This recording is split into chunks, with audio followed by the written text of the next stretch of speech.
Hi, this is Enrique, and today's topic is a little bit more serious in nature and we're having to deal with death benefit from a life insurance policy. Now, at this point, we're assuming that the agent has done his job and that the policy owner has been paying their premium pretty regularly. In an unfortunate circumstance, they pass away. Now, the next step as far as filing a death claim, so the beneficiary or family would be filing a death claim directly with the carrier. For proof, most carriers that I've experienced will use such as a funeral director's statement or letter, or even a death certificate issued by the county or by the hospital. You can get it processed there. So that is being submitted. So depending on the size of the policy, it could be as simple as a obituary, but sometimes the carriers will require a death certificate. Now, the next step, depending on the number of beneficiaries, so if it's the spouse, well, obviously the check or the deposit will be made into the person's account, or a check be written to the beneficiary.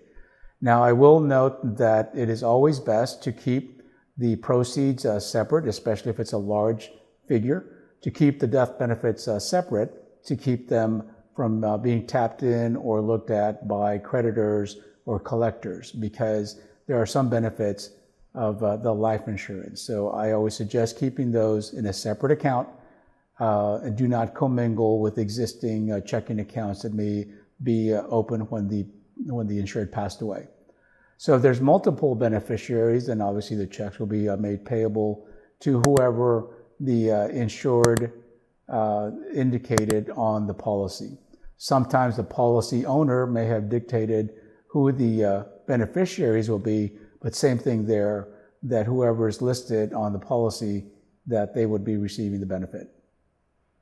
Now, if it is a trust that's in place, then the benefit would be dispersed into the trust account.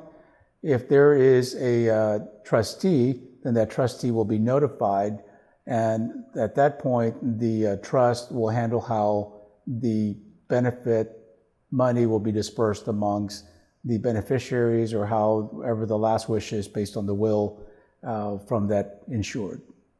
The last thing to keep in mind is that the death benefit is tax-free, especially if the owner paid out of pocket with after-tax dollars. And my point to this is that the benefit is tax-free. If it is a policy or it was a benefit provided by an employer, potentially that death benefit could be taxable if it was paid by the employer in my example. But for the most part, most of us are familiar and acquainted with life insurance. If we pay out of pocket, then the death benefit upon the death of the insured goes to the beneficiary tax-free. If you'd like to learn more about this or need clarification, give us a call here at Empower Brokerage at 888-539-1633.